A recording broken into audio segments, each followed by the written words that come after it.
두 번째, 우리 진효정 시인입니다. 뭐 아시는 분 다 아실 거고요. 아직 나오지 마세요.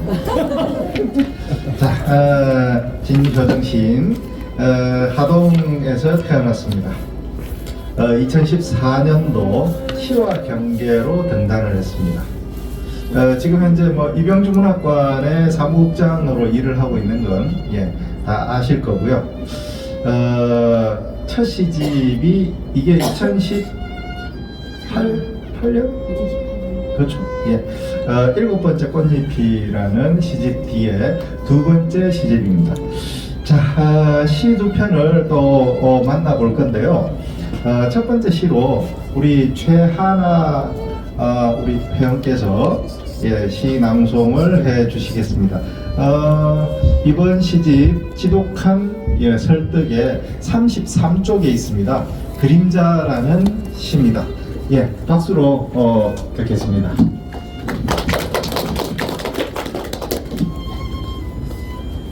네, 안녕하세요. 저는 하동문인협회 최하나입니다. 아까 이필수 회장님께서 동행이라고 말씀하셨는데 이 시가 약간 그런 느낌입니다. 모자라지만 잘 들어주세요. 그림자 앞을 보니 까마득하고 돌아보니 아찔한데 함께 이어서 동행이어서 그래 당신이 있어서 나 종점까지 가겠네. 고맙습니다. 자, 두 번째 시입니다. 우리 뭐 극과 극 뭐 체험 이런 거 보여주는 것도 아니고 우리 서훈기 예비 회원입니다. 우리 하동문인협회 내년에 들어와서 활동할 계획입니다. 46쪽에 있습니다. 저녁 풍경이라는 시입니다. 큰 박수로 맞이해 주십시오. 사실 부끄럽습니다. 제가 아까 우리 과장님께서도 말씀하셨듯이 제가 자신 있게 말씀드릴 수 있는 것은 딱 한 가지밖에 없습니다. 제가 우월한 길을 가지고 있습니다. 그 덕분에 나름 또 하동에서 악양에서 열심히 혹시라도 눈에 띌까봐 눈에 띄는 사람은 행동도 참 조심해야 되거든요. 그래서 제가 눈에 띌까봐 정말 새벽부터 노심초사 삶을 걷듯이 걸어가고 있습니다. 근데 오늘 제가 이제 이 찬스를 사실 이 장터 찬스입니다. 제가 이렇게 산중 사람이 이렇게 훌륭한 무대 또 제가 평소에 존경하는 우리 시인 간영님 시인님 또 우리가 오늘 처음 뵙는 우리 김영결 시인님 너무나 오늘 반갑습니다. 제가 평상시에 이 두 분 때문에 어쩌면은 사실 친구지만은 별 도움이 안 됩니다. 늘 뭐 대장마 하다 보니까 제가 원래 시는 술하고 통한다 하잖아요. 옛날에 시선들도 다 술을 좋아했다 그러는데 저도 역시나 독주를 좋아합니다. 그래서 저는 우리 신효정 사무국장님의 이 시를 제가 1월달에 받고 너무나 감동이었어요. 이게 지금 이렇게 어려운 시기에 또 지금 저녁 TV를 보니까 우리 이렇게 힘든 가장들의 모습이라든지 아니면 틱틱한 우리 동료들의 모습들이 떠올라서 가슴이 뭉클하더라고요. 제가 한번 낭송을 해야 되는데 머리가 돌이 됐습니다. 낭독을 하겠습니다.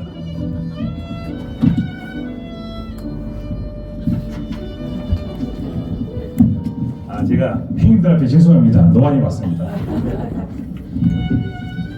저녁 풍경 진호정 개미 한 마리가 제법 쌀쌀해진 바람을 타고 제 몸보다 큰 나비를 데리고 갑니다.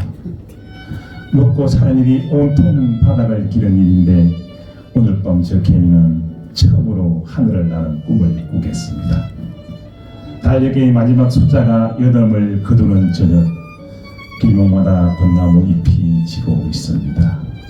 저녁해가 긴 그림자 하나 데리고 갑니다. 긴 그림자에 얹혀 나도 집어갑니다. 신문도 없고 그림자도 없는 금은밤을 캄캄하게 둘러싸고 가는 당신 한쪽 어깨가 많이 기울어져 있습니다. 오늘 이때 내일 당길 일이 결국 흥부진 쪽으로 끌려가는 일이다 봅니다. 감사합니다. 진효정 시인을 모시고 진효정 시인의 얘기를 좀 들어보도록 하겠습니다. 제가 질문을 먼저 드렸었습니다. 무슨 색입니까? 본인은? 방금 파란색이 나왔습니다. 제가 좋아하는 색깔이 파란색인데요. 예. 사실은 시집을 쳐다보신 분은 한 번이라도 읽어보신 분은 한 편이라도 읽어보신 분은 파란색이 아니라 새까만 칠흑 같은 어둠이 아닌가. 저 스스로는 그렇게 생각을 합니다. 겉도 속도 새까 맞습니다. 인사 올리겠습니다. 저는 이병주 문학관의 사무국장을 맡고 있기도 하는 진효정입니다. 반갑습니다. 오늘 제가 이 자리에 서기 위해서 굉장히 애를 많이 썼습니다. 애쓴 게 보이는지 모르겠습니다. 사실 제가 오늘 구두도 세 그릇 신었습니다. 화장도 당연히 했죠. 이 무플러도 오늘 선물로 받은 거예요. 이 구두도 물론 선물을 받았겠죠. 격려 차원에서 격려금을 주신 분으로부터 내가 뭘 살까? 기념될 만한 게 뭘까? 그러다가 구두를 하나 장만해볼까? 이번 행사에 신을 수 있게끔. 그래서 구두를 장만을 했고, 오늘 아침에 굉장히 두서없이 이제 오늘 행사를 한다고 그러는데 이미 준비는 했어야 되는데도 불구하고 제가 벼락치기를 참 좋아합니다. 시험도 벼락치기에서 겨우 까락을 매한 사람입니다. 그래서 오늘도 행사는 앞두고 뭔 말을 해야 되나 질문지는 이미 들어와 있었습니다. 근데 어제 행사를 했어요. 우리 이병주 문학관에 찾아가는 문학관이라고 하는 마지막 행사, 올해 마지막 행사를 했는데 굉장히 추웠어요. 근데 쫓아다니다 보면 사무실에서 쫓아다닐 때는 추운 줄은 몰랐습니다. 근데 힘찬 그것도 하필이면 마지막 행사를 야외에서 했어요. 바람도 몹시 불었습니다. 얼마나 추웠던지 속도 누구 말 맞다가 손발이 시리다고 하소연을 했더니 마음만 심장만 시리지 않으면 된다고 또 이게 또 뭘 하더라고요. 그래서 벌벌 떨고 있었더니 우리 이목경 총무님께서 옷을 왜 이렇게 허술하게 입었냐고 목도리 차 안에 있는 목도리를 얼른 챙겨와가지고 칭칭 감아주더라고요. 아무튼 그렇게 해서 겨우 추위를 모면을 했는데 저녁에 집에 돌아와가지고 정리를 다 하고 오늘 질문지에 대한 답을 해야 되는데 이걸 어떻게 마무리를 하지 하고서는 컴퓨터를 열었습니다. 어찌나 졸린지 그래 내가 좀 일찍 일어나가지고 정리를 좀 해야겠다. 근데 또 늦잠을 잤습니다. 어제 억수로 피곤했던 것 같아요. 그리고 현관문을 열고서 이제 나가는데 박스 하나가 있었어요. 이게 드디어 선물이 왔네. 누군가가 얘기를 했어요. 선물을 보냈는데 도착이 안 왔나 보여요. 하면서 문자가 왔다. 그래서 맨날 며칠 기다렸는데 드디어 현관 밖에 밤새도록 벌벌 떨면서 선물이 있었어요. 그래서 그거를 이제 오픈을 해야 되겠다. 언박싱을 하기 위해서 칼을 들고 이제 열었죠. 그랬더니 이게 있었어요. 오늘 이 자리에 와 계십니다. 이름을 얘기하면 너무 부끄러울까 봐서 얘기를 안 하도록 하겠습니다. 굉장히 고맙습니다. 그것까지는 괜찮습니다. 분명히 어제 관장님께서 문자를 넣었어요. 시집 20권을 꼭 챙겨오기 바람. 현관문에다가 혹시나 이제 하도 깜빡깜빡 잘해서 현관문에다 가방에다 잘 넣어서 20권을 챙겼어요. 근데 그러면 선물 때문에 깜빡하고 놓고 온 거예요. 그래서 아침에 사무실에 가가지고 열심히 이제 막 정리를 해서 이런 거 경험해가지고 질문에 대한 답을 하기 위해서 막 정리를 하고 있었는데 그거 하다 보면 벌써 12시가 다 됐더라고요. 그래서 시집도 챙겨 차에다 넣어야 되겠다고 생각을 시집을 안 가지고 온 거예요. 부랴부랴 집으로 가가지고 시집을 챙겼습니다. 또 사단이 났어요. 중요한 거는 시집을 챙겼어요. 근데 이 질문지에는 답을 출력을 잘 했는데 집에도 다 놓고 온 거예요. 다시 또 집으로 갔어요. 이 얘기를 왜 하느냐면 솔직히 말해서 굉장히 사람들이 제가 야무지고 완벽할 거라고 생각을 하는데요. 전혀 안 그렇습니다. 근데 어느 분께서는 제가 완벽을 이야기를 원하십니다. 근데 이렇게 호술하고 2%가 아니라 한 10%는 모자랄 것 같은 사람이 진효준인데 그런 사람을 완벽하게를 요구한다든지 하면 굉장히 좀 너무 가죠. 그래서 제가 이 질문지를 받으면서 관장님이 며칠 전에 지난주인가요? 그 질문지에 대한 거를 한글 파일도 아니고 사진 파일을 보내왔어요. 보통 우리가 보면 한글 파일을 보내오거든요. 질문지가 한두 가지가 아닙니다. 3가지도 아니고 5문항도 아니고 총 13문항이 나옵니다. 그래서 아니 이걸 한글 파일을 보내오면 그냥 컴퓨터에다 쫙 깔아가지고 답만 하면 되는데 이 노안을 가지고 벌렸다가 줄였다가 이렇게 해가지고서는 질문지를 하나를 또 메모를 해야 돼요. 그래서 이 박경림 문학관의 대문학관의 사무국장님한테다가 연락을 했습니다. 아니 그 내일모레 행사에 뭐 이런 어려운 질문지가 있는데 왜 이렇게 질문이 어려워? 너무 해문상학적이야. 좀 왜 이렇게 했는지 모르겠다고 어떻게 답을 하지? 그랬더니 그거는 평론가라서 그래. 평론가는 그렇게 질문을 해. 소설가는 절대 그렇게 질문을 안 해. 그러더니 오늘 어떤 색깔인지를 또 묻네. 그래서 괜히 질문했다 그날. 소설가가 질문을 하면 이거보다 더한 평론가는 차라리 명료하게나 하죠. 아주 사설이 길고 모호한 질문을 했겠구나 싶어서 더 이상 바라지도 않고 그럼 내가 관장님한테 받아보기는 했지만 한 번만 더 보내줘 하고 부탁을 했어요. 근데 똑같이 사진 파일이 왔어요. 내가 한글 파일을 보내주기를 바라면서 한 번 더 보내줘 그랬더니 세상에 사진 찍은 걸 쫙 보내주더라고요. 그래서 포기를 했습니다. 두 분한테서. 그래서 왜 이렇게 보냈나 생각을 했더니 질문의 요지를 한 번 더 생각을 하라는 의미로 일부러 한글 파일을 안 보내고 사진 파일을 보냈구나. 그 질문지가 궁금하죠? 네. 좀 지겹게 좀 한번 들어주세요. 1번 시는 무엇이라고 생각합니다. 제가 고3 수험생처럼 제가 질문지에 답을 했습니다. 2번 나는 왜 시를 쓰는가. 어렵죠.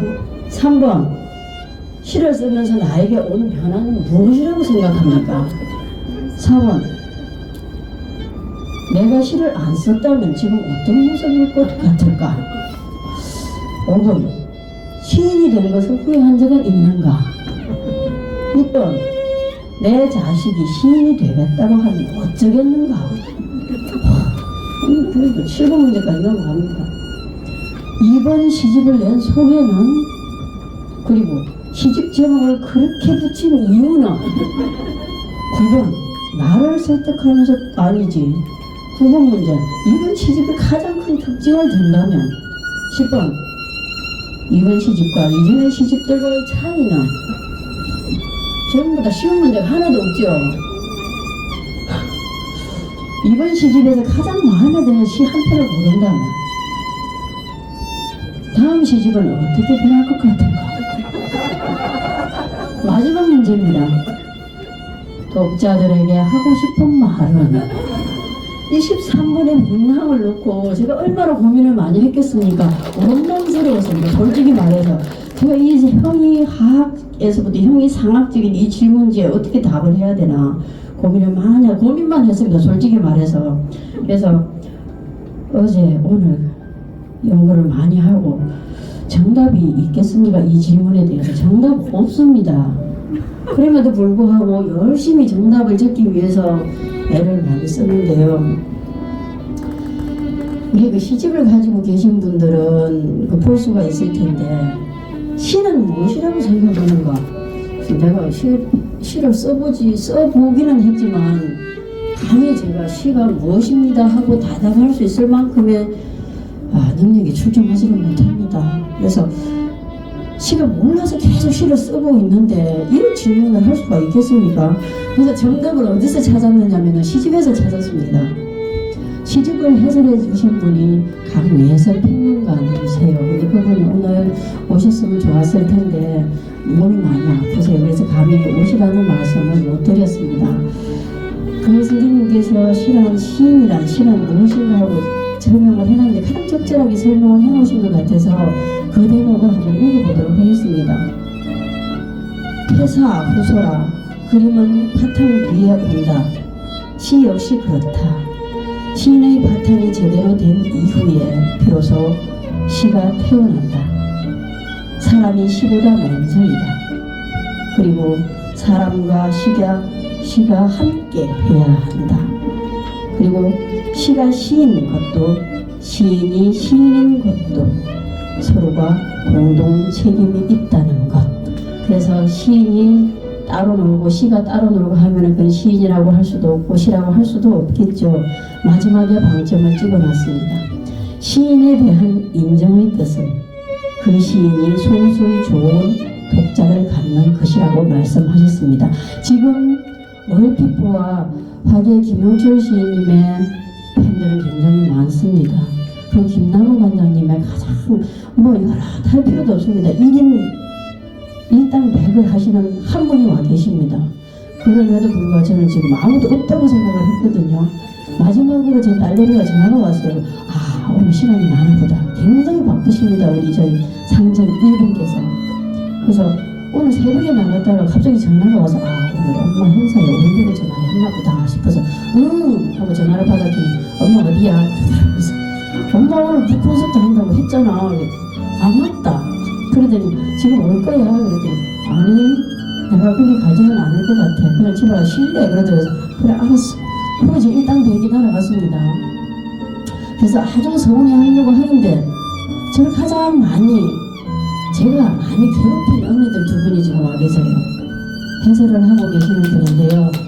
김하순 선생님과 이정경 선생님이세요. 좀 제가 저를 위해서 박수를 쳐주시지는 말고 저 두 분을 위해서 좀 박수를 크게 쳐주시면 안 될까요? 감사합니다. 그리고 여기에 나와 있는 것처럼 소수의 독자가 여기 다 계신다고 생각을 해요. 김남호 시인님의 독자, 그리고 김용철 시인님의 독자, 진우정의 독자 여기 와 계신다고 생각을 합니다. 어느 시인님이 그렇게 말씀을 하셨죠. 한 사람이 온다는 것은 그 사람의 과거와 현재와 미래가 온다고 했습니다. 맞습니다.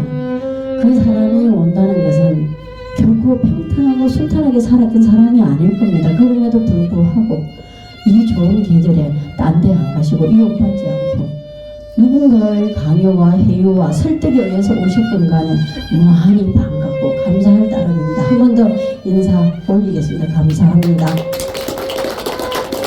자, 그러면 본격적으로 질문에 대한 답을 해야 되겠고요. 안 끝났어? 아직 멀었습니다. 지겹겠지만 좀 들어주세요. 13개 다 하려고? 질문을 문학을 만드신 그 관장님과 안국장님의 성의를 생각해서 제가 꼼꼼히 답을 해야 되지 않겠습니까? 자, 1번은 이미 시와 삶과 분리할 수 없다고 말씀을 드렸기 때문에 시란 무엇인가 하는 것에 대해서 굳이 제가 말씀을 안 해도 될 것 같고요. 해설을 참고해 주시면 좋을 것 같고, 나는 왜 시를 쓰는가 곰곰이 생각을 해봤습니다. 왜 나는 시를 쓰지? 그러다 보니까 거슬러 올라가서 어디까지 갔느냐면 나의 뿌리까지 갔습니다. 나의 뿌리라 하면은 아버지와 어머니겠죠. 아버지는 1910년생이세요. 그리고 엄마는 1921년생입니다. 일제강점기죠. 그분이 저를 언제 낳았느냐면은 아버지가 53세 때, 엄마가 45세, 막내로 낳았습니다. 그러니 제가 완벽하겠습니다. 2%가 부족한 게 진짜 정말 다행이겠죠. 그래서 그 엄마와 아버지의 노래, 우리 아버지는 좋아했던 노래를 분명히 사람들은 뭔가를 자기를 표현하고자 했을 텐데 우리 아버지는 어떤 뜻으로 자기를 표현을 했을까. 거슬러서 생각을 하다 보니까 우리 아버지는 그 진도 아리랑을 굉장히 좋아했어요. 술이 취하면은 두루마기를 입고 아침에 맑게 나가셨다가 저녁에 들어오면 희죽희죽 해가지고 술이 만땅이 돼서 들어오시는 분이 저희 아버지였었는데, 그리고 아래채에 두 번째 아내를 맞이해서 외부에서 낳은 자식을 데리고 와서 엄마를 굉장히 괴롭힌 아버지기도 했고, 그리고 술과 여자와 노래와 춤을 좋아했던 한량이기도 했습니다.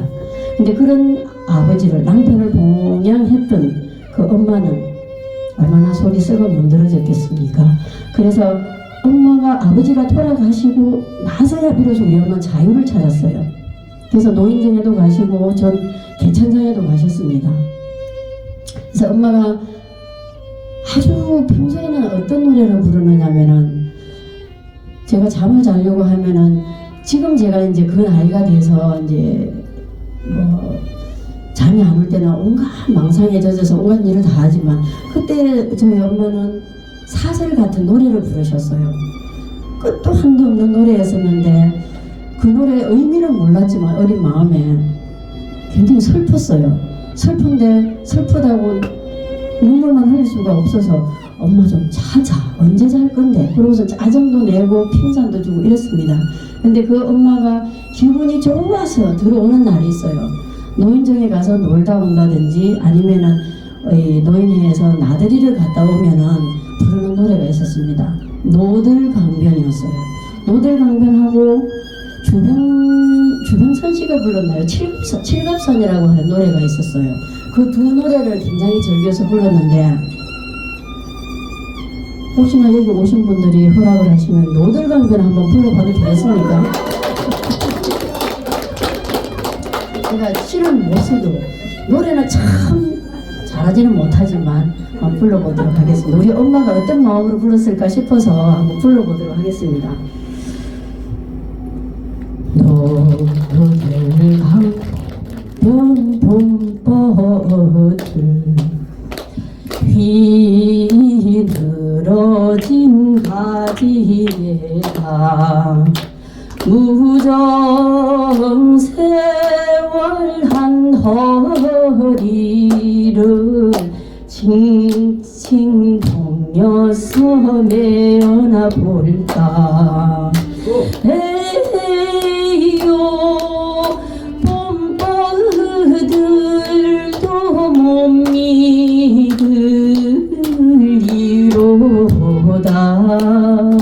저기 저 푸르르 저 물만 흘러서 가노라. 앵커가 없습니다. 지금 문제 풀기 바쁩니다. 시를 쓰는 건 그런 것 같아요. 고모가 자신의 길을 잘라서 자화상을 그렸듯이, 그리고 또 종군 기자가 험지에 가서 처참한 전쟁의 상황을 한 장이라도 남기기 위해서 카메라를 애지중지하듯이 시인도 뭔가를 남기기 위해, 아까 우리 김영철 선생님께서 그러셨죠. 기록하기 위해서 남들이 기록하지 않은 것. 역사는 태양의 바람은 뭐 역사가 된다고 하는데요, 우리가 기록하지 않은 그 이면의 신화가 되죠. 그래서 우리는 그 신화를 이룩하는 사람들이지 않습니까? 그래서 시를 쓰는 게 아닌가 이런 생각을 합니다. 삼분문항 시를 쓰면서 나이가 온 변화는, 글쎄요, 제가 변화를 많이 했겠죠. 까만머리에서 제가 처음으로 왔던 때가 1910년도에 문인협회를 들어왔을 때는 머리가 새까맸습니다. 근데 지금은 거의 뭐 흰머리가 그디긋합니다. 염색을 하고 올려다가 그럴 새는 없었어요. 구두 마련하고 뭐 하느라고, 다른 거 치장하느라고 이게 제 몸에 대해서는 치장을 못했네요. 겨우 루즈만 좀 바르고 왔습니다. 그래서 변화라고 한다면은 시인이 되기 이전과 이후의 변화는, 시인이 되기 이전에는 모든 사물에 대해서 그냥 평범하게 봤어요. 근데 시라는 걸 쓰면서부터 오감이 깨어있는 것 같은 느낌이 들어요. 소리로서 슬픔이 전달이 되고, 맛으로서 추억을 끄집어내게 되고, 그리고 향기로서 계절을 느끼게 되는 그런 모든 오감들이 완전히 깨어있지 않으면 시가 나에게 오지 않습니다. 그런 거로 인해서 가끔씩 매일매일 우리가 김남우 관장님처럼 김남우 시인처럼 펜만 들면 줄줄줄 시가 나오는 거는 아니고요. 때때로 시가 나옵니다. 아주 간간히 가뭄에 콩나듯이 오감이 깨어있을 때 그렇습니다. 내가 시를 안 썼으면 어떤 모습일까? 지금 이 자리에 없었겠죠. 지금 여기 계신 분들을 만나지 못했을 겁니다. 그래서 늘 감사하고요. 어찌 보면 더 재밌게 살았을 수도 있습니다. 우리 아버지처럼 술 마시고 춤추고 노래하고 진 한량이라는 소리를 들어가면서 한량처럼 살았겠죠. 사실 제가 하고 싶은 거 살고 싶었던 그게 바로 우리 아버지의 모습이 아니었나 싶기도 합니다. 전 진짜 한량처럼 살고 싶었어요. 좋은 데 가서 뭐 맛있는 거 먹고 노래도 하고 춤도 추고 남들하고 수다도 떨면서 굉장히 즐겁게 살고 싶었는데 그렇게 쉽지가 않아요. 그렇습니다. 5번은 4번은 지나갔고 5번 시인이 된 것을 후회한 적이 있는가? 잠깐만요. 5번까지만 하고 나머지는 뒤풀이로 넘기면 안 될까요? 원래 4시 반에 마치기로 했었거든요. 지금 4시 반입니다.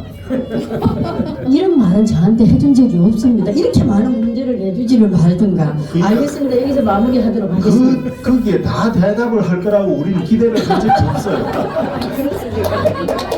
너무 성실하게 지금 답변을 하고 있군요.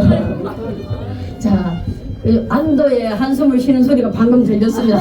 지금 마지막에 알겠습니다. 그럼 제가 마무리를 하도록 하겠습니다. 후회한 적이 있느냐? 삶이 다 후회 연속입니다. 솔직히 말해서 제가 태어난 것부터가 후회죠. 나는 우리 엄마한테 매번 묻습니다. 우리 아버지한테 나를 왜 낳았을까? 생일만 되면 축하를 받죠. 내가 왜 태어났을까? 그런데 온통 삶이 후회만 있다 그러면 뭔 재미로 살겠습니까? 후회가 간간히 밀려오지만 그래도 좋은 일이 있고 이렇게 오늘 같은 자리를 주어서 빛나는 시인이라는 이름을 달아주기도 하셨던 분이 계시고 그리고 응원해 주신 분이 계시고 격려와 그리고 물심양면으로 멀리서 가까이서 또 여기에서 진효정이라는 이름에 이끌려 지독한 설득을 당하신 분들 여기 와 계시는 것만으로 무한히 행복하고 기쁘고 고맙습니다. 여기서 마무리하기를 바라시죠. 이 한마디 더 해야 되지 않겠습니까? 마지막 문제에 대한 답을 하겠습니다. 제가 눈치를 막 봐가면서 이런 폭군이 없습니다. 사회자가 저런 식으로 하면 곤란하다고 생각을 합니다. 자, 마지막 문제. 독자들에게 하고 싶은 말은 뭔가? 그래요. 독자들에게 뭔 말을 하겠습니까? 그냥 감사할 뿐이죠. 몇 편 되지 않은 이 시로 인해 가지고 누군가가 제 시를 읽고 한 편이라도 읽고 감동이 되고 또 저 사람도 나와 같은 생각을 하고 있구나. 이런 생각을 한 분이라도 한다 그러면 저는 성공한 시인이 아닌가. 그리고 내 시가 조금 많이 읽혀서 누군가의 가슴을 따뜻하게 데우고 그리고 위로와 위안이 되기를 바라는 마음으로 이 시가 나왔기 때문에 온통 새까만 캄캄한 어두운 분이 제 시지만 많이 읽어주셨으면 좋겠다. 그리고 감사합니다. 네, 알겠습니다.